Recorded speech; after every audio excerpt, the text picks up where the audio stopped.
ସରଳିଆ ମଣିଷ ଜୀବନ ସଦାବେଳେ ଫାଙ୍କା ହିଁ ଫାଙ୍କା। ନା ତାକୁ କିଏ ବୁଝିପାରେ ନା ତାକୁ କିଏ ଜାଣିପାରେ। ତାର ପରିଚୟ ବି କେବଳ ଫାଙ୍କା। ଜୀବନର କିଛି ସ୍ୱପ୍ନ କିଛି ଗଳ୍ପ ହୋଇଯାଏ, ଆଉ ସେଇ ଗଳ୍ପ ଭିତରେ କାହାଣୀ ବହୁତ କଥା କହିଥାଏ। କିଛି ଅନୁଭୂତି ହୁଏ ତ ଆଉ କିଛି ଅଙ୍ଗେ ନିଭାଇଲା ପରି ମନେ ହୁଏ।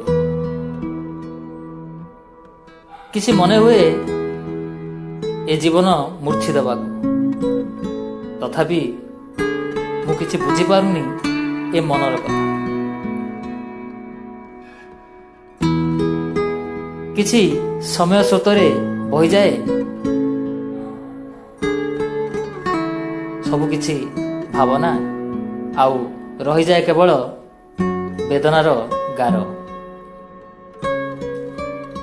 କିଛି ଲୋକ ଭୁଲିଗଲେ ମୋ ପାଖରେ ଧନ ନାହିଁ ବୋଲି।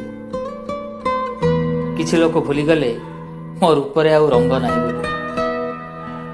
କିଛି ଲୋକ ଗାଳି କଲେ ମୁଁ ଅଳସୁଆ ବୋଲି। ଆଉ କିଛି ଲୋକ ଛାଡ଼ିଦେଲେ ମୋ ଅଭାବ କଷ୍ଟକୁ ଦେଖି। କେହି କେହି ଭୁଲିଗଲେ ମୋ ସମୟକୁ ଦୋଷ ଦେଇ। ଆଉ କିଛି ଚାଲିଗଲେ ମୋତେ ମିଛୁଆ କହିକି।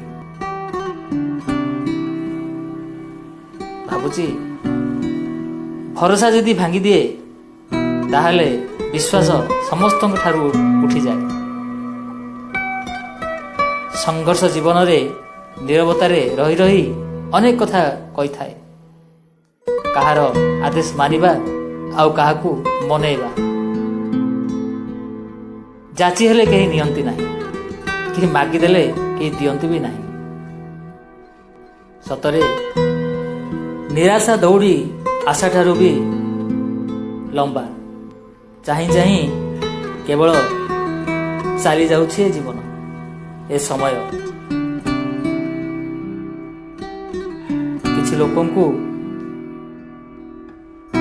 ଏମିତି ଅଭିଶପ୍ତ ଜୀବନ ମିଳିଥାଏ, କର୍ମ କଲେ ମଧ୍ୟ ଫଳ ବି ମିଳିନଥାଏ।